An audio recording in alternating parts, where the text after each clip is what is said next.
Bismillahirrahmanirrahim. Assalamualaikum warahmatullahi wabarakatuh. Pada pertemuan kali ini kita akan membahas tentang activity based costing. Jadi activity based costing adalah sistem penetapan biaya yang berbasiskan aktivitas. Fokus pembahasan pada presentasi kali ini adalah yang pertama adalah sistem pengukuran biaya. Yang kedua kita akan membahas tentang sistem pembebanan biaya. Nanti sistem pembebanan biaya kita akan bagi menjadi dua. Yang pertama adalah functional based costing, yang kedua adalah activity based costing. Functional based costing sudah pernah kita bahas pada tatap muka sebelumnya, tepatnya pada tatap muka kelima dan tatap muka keenam.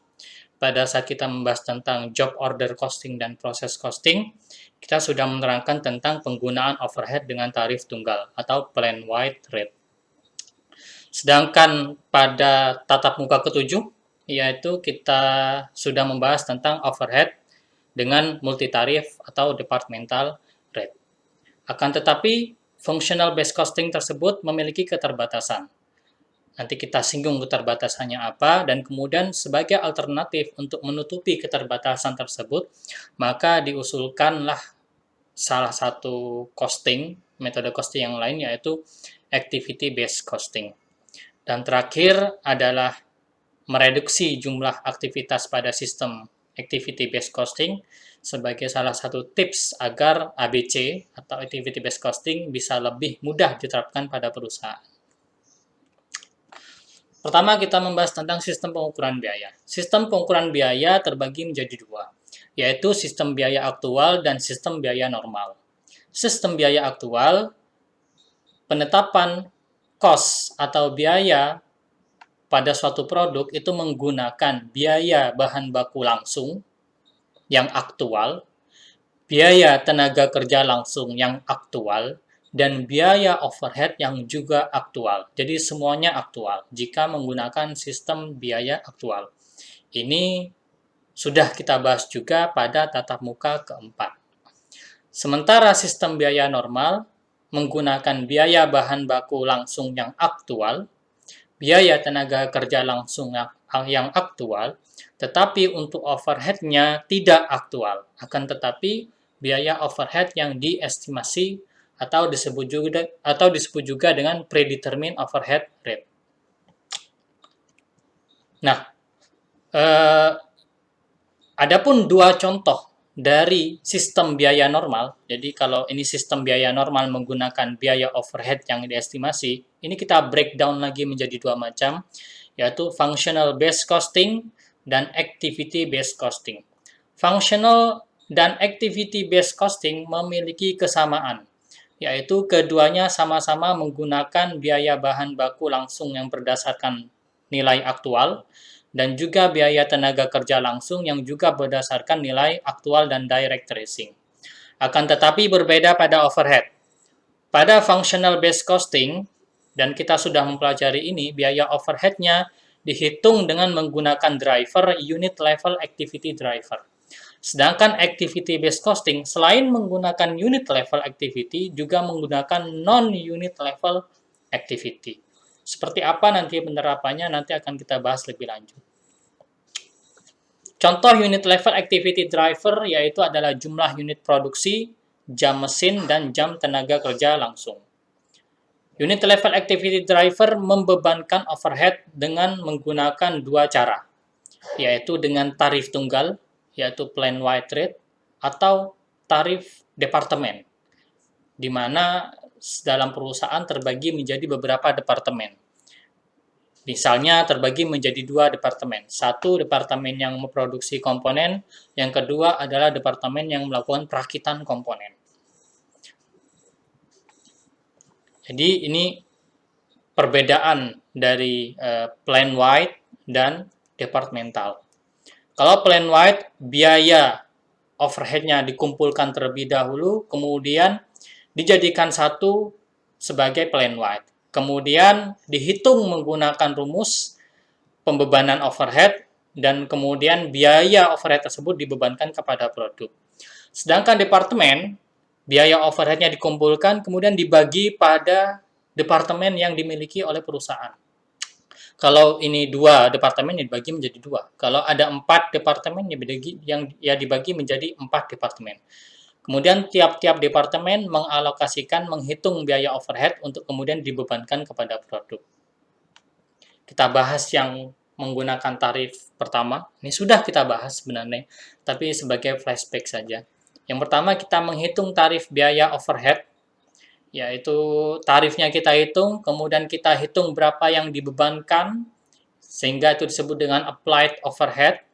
Setelah kita dapat applied overhead, kita kemudian mendapatkan data tentang biaya overhead aktual. Setelah kita mendapatkan biaya overhead aktual, kemudian kita membandingkan antara yang applied dan aktual. Kalau nilai biaya yang applied lebih rendah daripada biaya overhead yang aktual, maka overhead tersebut disebut dengan under applied. Adapun jika nilai overhead applied yang diestimasi lebih tinggi daripada nilai overhead yang aktual, maka disebut dengan over applied. Contoh di sini, perusahaan menganggarkan overhead selama 1 tahun sebesar 360.000 dan aktivitas diestimasi sebanyak 100.000 direct labor hours atau jam tenaga kerja langsung. Dan aktualnya ternyata juga sama dengan yang diekspektasi atau diestimasikan, yaitu 100.000 jam tenaga kerja langsung.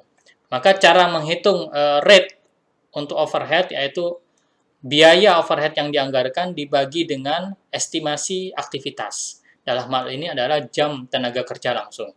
Jadi 360.000 dibagi dengan 100.000 jam tenaga kerja.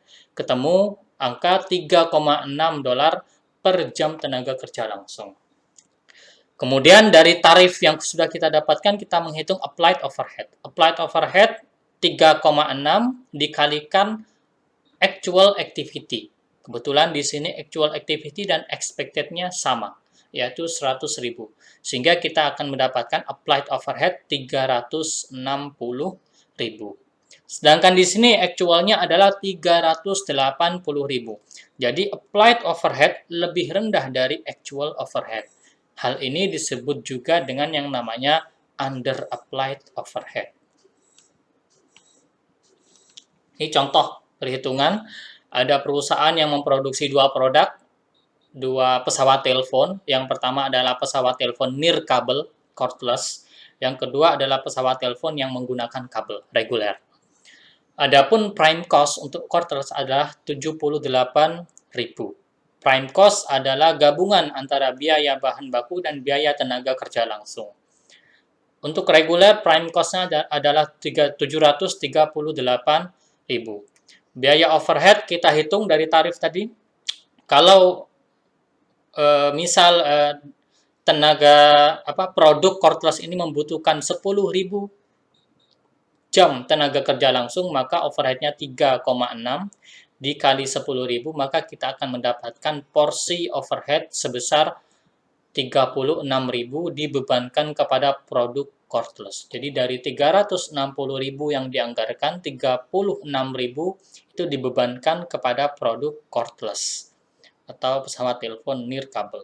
Adapun 90.000 dikalikan 3,6, rate-nya ketemu angka 324.000 dibebankan kepada pesawat telepon reguler. Ketemu untuk cordless, total biaya produksi 114.000 dibagi jumlah unit yang diproduksi, yaitu 10.000. Jadi ketemu angka $11,4 per unit produksi. Ini adalah ongkos produksi per 1 unit pesawat telepon nirkabel. Adapun untuk reguler, dia diproduksi sebanyak 100.000 unit, sehingga total biaya dibagi jumlah unit yang diproduksi, sehingga ketemu angka 10,62. Jadi dengan menggunakan plain white rate, kita bisa menyimpulkan cordless membutuhkan biaya 11,4, adapun reguler 10,6. Tidak jauh berbeda. Kemudian pendekatan yang kedua yaitu menggunakan multi tarif departmental rate. Pertama sama kita menghitung tarif overhead tiap departemen. Karena departemennya ada dua, ya berarti ada dua. Kemudian setelah itu kita mengetahui berapa biaya overheadnya, kemudian kita komparasikan. Kalau ternyata yang diestimasi lebih kecil daripada aktual, maka under apply. Lebih banyak, maka over apply. Contoh, kalau tadi plain white overheadnya dijadikan satu, tapi kalau di departemen kita bagi menjadi dua. Anggaplah ini ada dua departemen. Pertama adalah fabrication, yaitu departemen yang memproduksi komponen pesawat telepon. Yang kedua adalah departemen perakitan, assembly. Adapun departemen perakitan, departemen pembuatan komponen, karena dia menggunakan mesin, maka menghitung overhead, driver yang digunakan adalah jam mesin, machine hours. Adapun perakitan, karena lebih banyak menggunakan tenaga manusia, maka driver yang digunakan adalah jam tenaga kerja. Terus kita menghitung tarif overhead dari tiap-tiap departemen. Jadi kalau tadi 360.000 plain white dijadikan satu, sekarang dipecah menjadi dua. Di sini untuk fabrication 252.000, assembly 108. 252.000 dibagi 40.000. 40.000 ini adalah estimasi jam kerja, estimasi jam mesin yang dibutuhkan untuk melakukan proses produksi. Ketemu tarif 6,3 per jam mesin. Sedangkan untuk perakitan biayanya adalah overheadnya adalah 108.000. Kemudian direct labor hours atau jam tenaga kerja yang diestimasi yang dibutuhkan untuk melakukan proses produksi adalah 80.000 jam kerja. Maka kita akan mendapatkan $1,35 per jam tenaga kerja langsung. Kita sudah dapatkan tarifnya, kemudian kita menghitung applied overhead, overhead yang dibebankan kepada produk.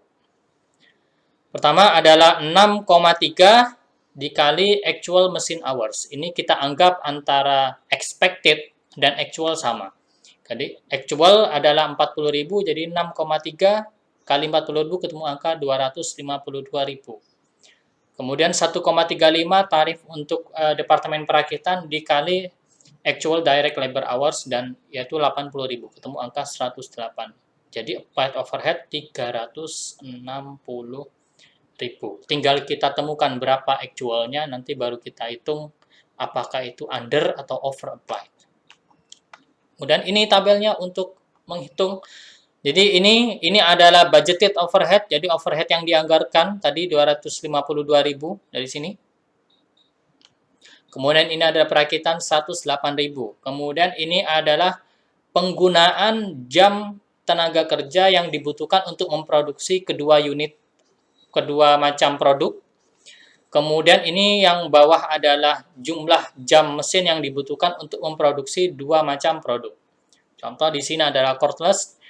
Pada departemen fabrication atau pembuatan komponen dia membutuhkan 7.000 jam tenaga kerja langsung. Sedangkan reguler 13.000 jam tenaga kerja langsung. Sedangkan ketika pada departemen perakitan, cordless membutuhkan 3.000 jam tenaga kerja langsung dan reguler membutuhkan 77.000 jam tenaga kerja langsung. Adapun untuk machine hours, cordless membutuhkan 4.000, reguler 36.000. Assembly membutuhkan 1.000, cordless membutuhkan 1.000, reguler membutuhkan 9.000. Karena fabrication itu adalah capital intensive, dia menggunakan banyak mesin, maka hitungan yang kita gunakan adalah ini. Jadi, untuk departemen pembuatan komponen, kita menggunakan yang machine hours. Adapun untuk perakitan, karena dia adalah labor intensive atau padat karya, dia banyak menggunakan tenaga kerja manusia, maka yang kita gunakan adalah ini. Jadi yang kita gunakan dalam penghitungan nanti overhead adalah kedua ini. Adapun ini dan ini lupakan saja. Lanjut. Nah, maka kita akan mendapatkan angka seperti ini. Jadi, untuk menghitung biaya overhead yang harus dibebankan kepada cordless, yaitu 6,3 tarif dari departemen pembuatan komponen, fabrication, dikali 4.000. 4.000 dari mana? Dari ini. Ditambah 1,35 tarif untuk departemen perakitan dikali 3.000 jam tenaga kerja langsung. Dari sini. Ketemu angka 29.250. Adapun untuk reguler, maka dengan tarif yang sama, cuman pengalinya di sini adalah 36.000. Dari mana 36? Dari sini.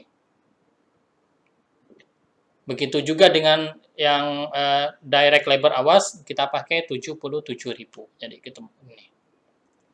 ketemu angka overhead yang dibebankan kepada produk reguler yaitu 330.000.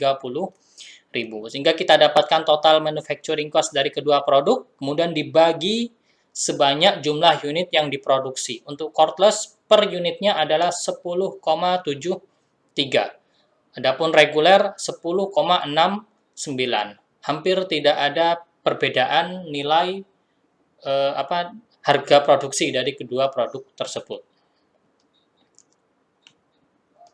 Nah, pendekatan tadi, plan wide maupun departmental, itu adalah functional based costing. Dan pendekatan functional based costing itu memiliki kelemahan. Dia memiliki keterbatasan. Terutama dua hal. Dua hal tersebut bisa merusak tingkat akurasi penghitungan biaya pada plan wide maupun departmental. Pertama, penghitungan biaya produk tidak akan akurat kalau proporsi biaya overhead yang bersifat non-unit itu relatif besar. Yang kedua, product diversity. Produknya banyak diproduksi, macam-macam produk yang diproduksi banyak, dan itu mengkonsumsi aktivitas yang berbeda-beda.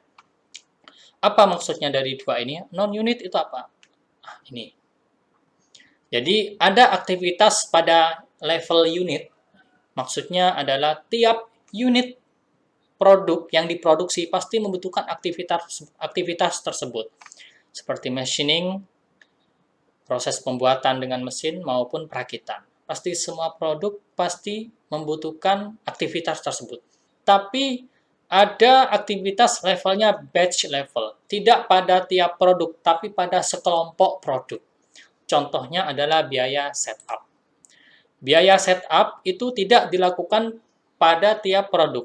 Setup ini biasanya digunakan pada saat perusahaan hendak melakukan produksi 1.000 produk atau 10.000 produk, maka ketika dia sudah melakukan proses produksi 1.000, dia akan melakukan setup. Dia hendak melakukan proses produksi lagi, dia melakukan setup. Karena berbedanya jumlah batch tersebut, maka ini disebut dengan batch level activities. Ada yang disebut dengan product level, ada facility level. Jadi unit level hanya ini saja. Adapun untuk batch level, product level, dan facility level ini disebut dengan non-unit level activities. Nah, untuk mengatasi kedua keterbatasan yang dimiliki oleh functional based costing, maka diusulkanlah metode costing yang lain sebagai alternatif, yaitu activity based costing. Activity based costing menelusuri biaya pada aktivitas dan membebankan biaya pada produk. Berbeda dengan plan wide dan departmental, pertama, kalau departmental dan plan wide itu menggabungkan dulu biaya overhead, kemudian dia pecah biaya overhead kepada departemen maupun jadikan satu, baru kepada produk. Sedangkan di sini biaya overhead dikumpulkan dulu, kemudian dibagi-bagikan kepada activities penghitungannya. Baru dari activity tersebut akan dihitung untuk dibebankan kepada produk. Seperti apa detailnya kita bahas. Nah, ini contoh yang sama dengan tadi, cuman kita beri keterangan tambahan. Ini adalah produk pesawat telepon nirkabel, ini adalah produk pesawat telepon dengan kabel. Sama, unit yang diproduksi 10.000 untuk cordless, regular 100.000, prime cost, direct labor hours, machine hours, ini adalah unit level driver, jadi drive pemicu biaya yang sifatnya unit, jam tenaga kerja langsung dan jam mesin. Adapun yang dua di bawahnya adalah production run atau frekuensi produksi dan jumlah pemindahan, ini adalah sifatnya batch level atau non-unit level. Sebagaimana kita ketahui, untuk biaya overhead juga kita breakdown, ada 4 macam aktivitas, ada 4 macam biaya aktivitas untuk overhead. Machining dan testing ini adalah kaitannya dengan overhead yang bersifat unit level. Setiap unit produksi pasti membutuhkan proses pembuatan dengan mesin, kemudian pengujian. Adapun untuk biaya setup 120.000 dan material handling 60.000 itu dilakukan tidak pada tiap produk, tapi pada sekelompok produk. Maka ini disebut juga dengan non-unit, karena pada batch level, bukan pada unit level. Kalau kita berpaku pada unit level, maka kita bisa lihat, misal kita menggunakan driver yang jam tenaga kerja langsung. Untuk cordless dia hanya membutuhkan 10.000 jam kerja langsung, sedangkan reguler 90.000. Reguler membutuhkan 9 kali lebih besar jam tenaga kerja daripada cordless. Sama juga dengan jam mesin, jam cordless membutuhkan 5.000, adapun reguler membutuhkan 45.000. Maka reguler membutuhkan 9 kali lebih besar untuk jam mesin dibandingkan cordless. Tapi kalau kita lihat pada yang non-unit, ternyata frekuensi produksinya untuk cordless itu 20, adapun reguler hanya 10. Jadi meskipun produksinya adalah 10.000 unit, tapi production run-nya adalah 20. Jadi produksi 10.000 ini diproduksi 20 kali. Jadi setiap kali produksi jumlahnya 500. Sehingga dia membutuhkan setup yang 2 kali lebih banyak dibandingkan dengan reguler. Karena setiap kali produksi hanya 500 dan dia memproduksi 10.000. Jadi butuh 20 kali setup. Adapun reguler hanya butuh 10 kali production run atau frekuensi produksi. Jadi dia juga hanya membutuhkan 10 kali setup dengan jumlah produksi 100.000. Berarti sekali setup dia bisa memproduksi 10.000 unit. Bandingkan dengan cordless, sekali produksi dia bisa menghasilkan 500 unit. Sehingga dengan keterangan tersebut, maka biaya setup yang dibutuhkan oleh cordless itu 2 kali lebih besar daripada reguler. Sama juga dengan number of move, yaitu jumlah pemindahan barang. Dia lebih banyak daripada reguler. Meskipun dengan jumlah barang yang lebih sedikit, dia membutuhkan pemindahan barang yang lebih banyak. Dan jumlahnya 2 kali lebih banyak daripada reguler.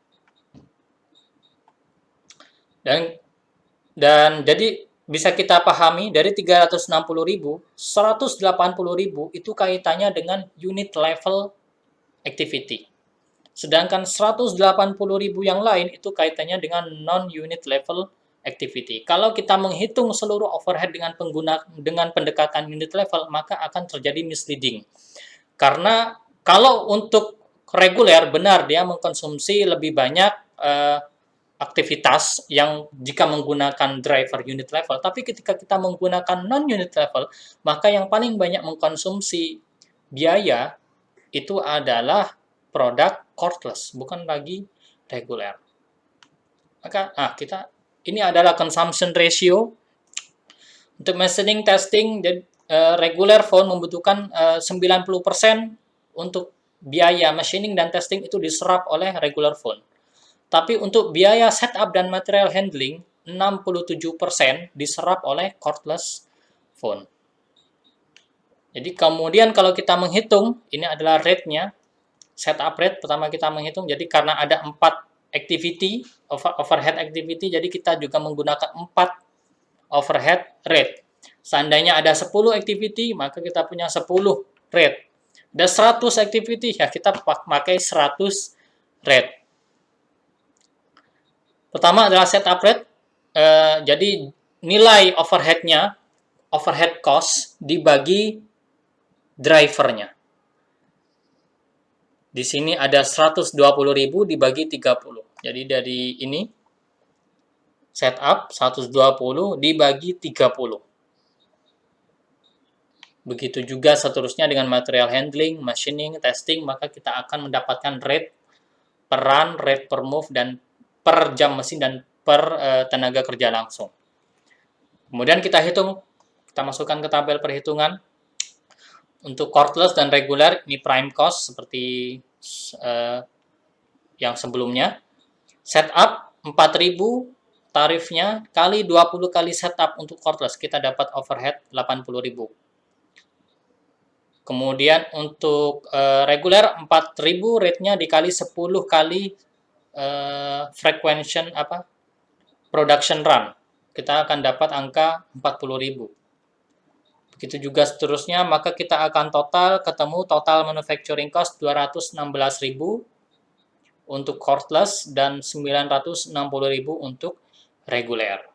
Dibagi jumlah unit yang diproduksi. Jadi ketemu angka unit cost untuk cordless 21,6 dan reguler 9,6. Jauh berbeda. Ini 21, ini 9,6. Kalau kita buat perbandingan dengan dua model ya sebelumnya, yaitu plan wide dan departmental rate, kita akan mendapatkan rangkuman seperti ini. Ketika kita menggunakan plan wide, maka hasilnya tidak jauh berbeda antara cordless dan regular. Pesawat nirkabel dan regular, ongkos produksinya hampir tidak jauh berbeda. Departmental juga sama, malah semakin parah. Yang cordless maka jadi itu lebih turun. Sama juga dengan activity, tapi begitu kita menggunakan activity based costing, maka kita akan mendapatkan hasil penghitungan lebih akurat karena overhead yang sebelumnya lebih banyak masuk ke reguler, sekarang dibagi dengan lebih fair, sehingga masuk ke cordless banyak juga, sehingga membuat nilai produksi cordless meningkat menjadi per unitnya adalah 21,6. Jadi dengan demikian ongkos produksi pesawat telepon nirkabel 2 kali lebih besar daripada ongkos produksi pesawat telepon yang menggunakan kabel.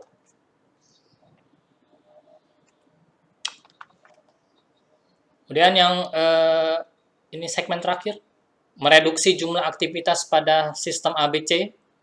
Jadi salah satu kendala mengapa banyak perusahaan menolak sistem ABC adalah complexity. Bagaimana kalau aktivitasnya banyak? Seperti yang saya terangkan tadi. Kalau 4 aktivitas overhead, maka ya ada 4 tarif. Kalau ada 10, ya 10 tarif. Kalau ada 100, ada 100 tarif. Nah, karena banyaknya seperti itu, maka bisa jadi perusahaan enggan untuk menggunakan sistem ABC.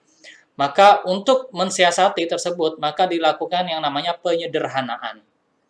Penyederhanaan, jadi rate itu kemudian kita sederhanakan menjadi beberapa yang besar-besar saja, yang penting-penting saja, sehingga ada managerial acceptance. Jadi sehingga membuat ABC penerapannya lebih mudah dan manajemen lebih besar, lebih mudah untuk menerima penggunaan ABC pada penghitungan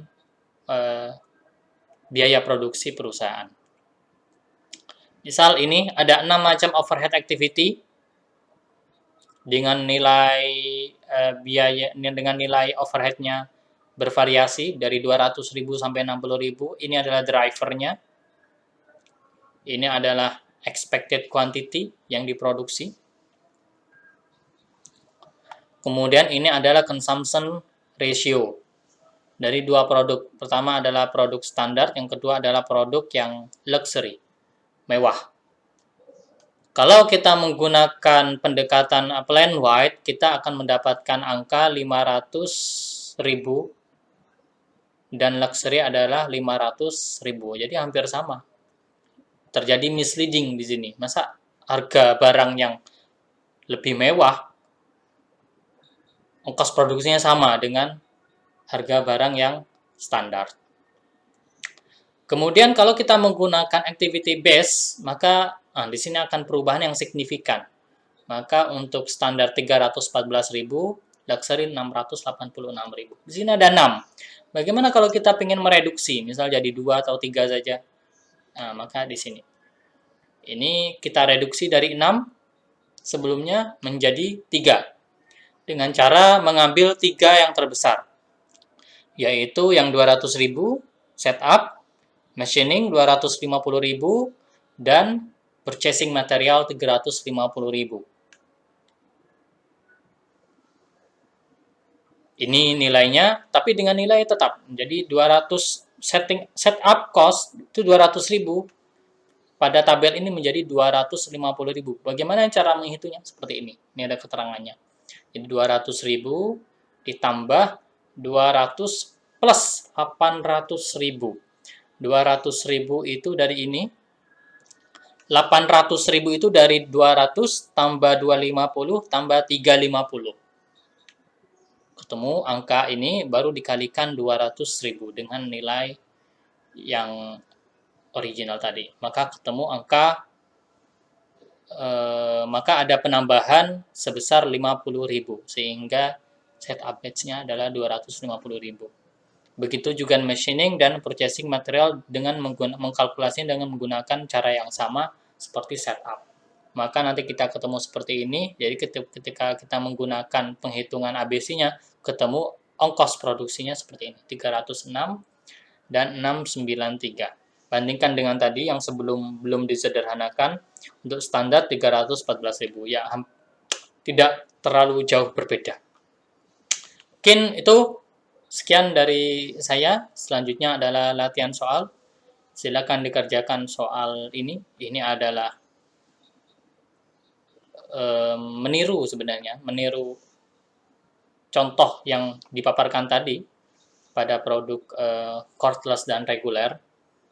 Ini ada 2 macam produk. Ini ada activity-nya. Kemudian jawablah soal. Pertama, hitung rasio konsumsi dari each activity. Yang kedua, kelompokkan berdasarkan consumption ratio dan activity level.